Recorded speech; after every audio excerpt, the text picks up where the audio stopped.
एक सुबह डंकी गधा आराम से सो रहा था। तभी एक आवाज ने उसकी नींद तोड़ दी।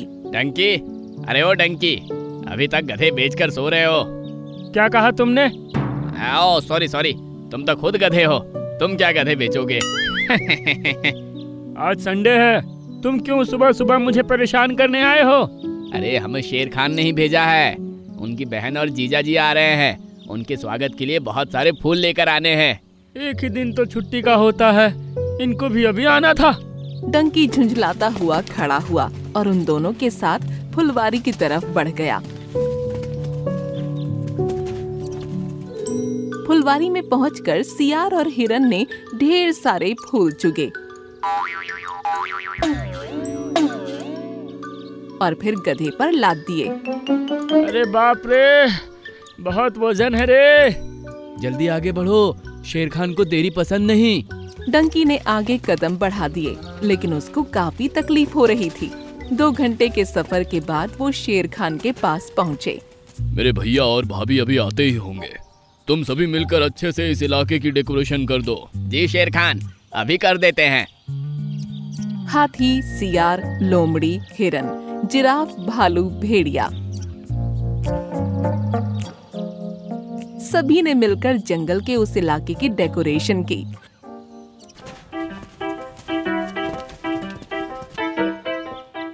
और फिर शेर खान के भैया भाभी के आने के बाद वहाँ एक जबरदस्त पार्टी हुई। सभी ने अच्छा अच्छा खाना खाया और गधे को भी उसमें बहुत मजा आया। पार्टी खत्म होने पर शेर खान ने बाकी सभी जानवरों को अपने अपने घर भेज दिया। सिर्फ हिरन, सियार और गधे को अपने पास ही रोक कर रखा।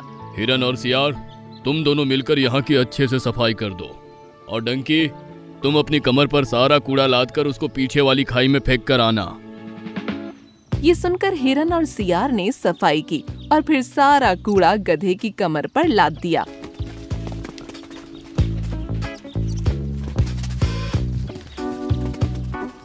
कमर पर धर धर कर गधे ने पूरे 4 चक्कर लगाकर जंगल के पीछे वाली खाई में कूड़ा फेंका।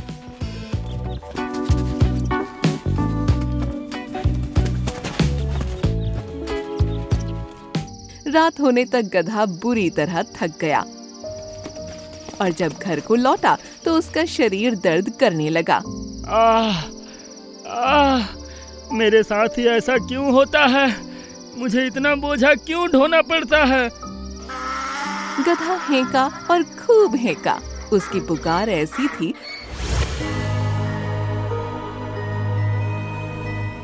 कि परिस्तान में बैठी लाल परी को सुनाई देने लगी।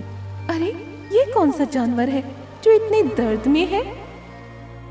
लाल परी आसमान से जमीन पर उतर आई और गधे के पास आकर बोली, क्या हुआ तुमको? तुम इस तरह क्यों कराह रहे हो? मैं बहुत दर्द में हूँ, रोजाना बोझा ढो ढो कर थक चुका हूँ। तो ठीक है, मैं अभी तुम्हारा दर्द ठीक कर देती हूँ। ये कहकर लाल परी ने छड़ी घुमाई और तभी गधे का दर्द छूमंतर हो गया। आज का दर्द तो तुमने खत्म कर दिया लाल परी, लेकिन कल फिर से काम पर लगूंगा, फिर से दर्द होगा, तब क्या तुम दोबारा मेरे पास आओगी? तो तुम आखिर चाहते क्या हो? पता नहीं, सिर्फ इतना पता है कि इस दुनिया से मेरा दिल भर गया है। मुझे यहाँ रहने की बिल्कुल भी इच्छा नहीं है। थक गया हूँ मैं गधे की जिंदगी जीते जीते। तो क्या तुम मेरे परिस्तान में चलकर रहोगे? वहाँ तुमको कोई काम नहीं करना पड़ेगा। ये सुनकर गधे का चेहरा खिल उठा। हाँ, मैं चलूंगा, मुझे अभी परिस्तान ले चलो। उसकी बात सुनकर लाल परी ने छड़ी घुमाई और वो दोनों वहाँ से गायब होकर परिस्तान पहुँच गए। अब तुम यहाँ सुकून से रह सकते हो, ठीक है? जब भी मेरी जरूरत हो मुझे पुकार लेना। शुक्रिया लाल परी। गधा परिस्तान में इधर उधर घूमता रहा। कोई भी काम न करने पर अब उसको बहुत अच्छा महसूस हो रहा था। शाम तक उसने परिस्तान की बहुत सी जगह देखी और अब उसे भूख लगने लगी। लाल परी, मुझे भूख लग रही है। तुमको भूख लग रही है डंकी? हाँ, बहुत ज्यादा। देखो, वो सामने जो रंग बिरंगे फूल हैं, तुम उनको खा सकते हो। क्या? फूल? भला फूल खाकर कैसे भूख शांत की जा सकती है? अगर यकीन नहीं है तो खाकर देखो। उसकी बात सुनकर गधा नीले फूल के पौधों के पास गया और उसने एक फूल खाया। अरे वाह, ये तो बहुत स्वादिष्ट है। उसके बाद ही उसकी भूख भी शांत हो गई। परिस्तान के हर फूल में इतनी ही शक्ति होती है कि वो खाने वाले की भूख एक बार में ही खत्म कर देती है। चलो, ये तो और भी अच्छी बात है। गधा परिस्तान में अच्छे से रहने लगा। उसे कोई काम नहीं करना पड़ता था, किसी का हुक्म नहीं मानना पड़ता था और भूख लगने पर खाना तलाशने की भी झंझट नहीं थी। शुरू के कुछ दिनों में उसे सब अच्छा लगा, लेकिन कुछ दिनों बाद उसे वहाँ बोरियत महसूस होने लगी। लाल परी, मुझे तुम्हारी जरूरत है। कहो डंकी, क्या बात है?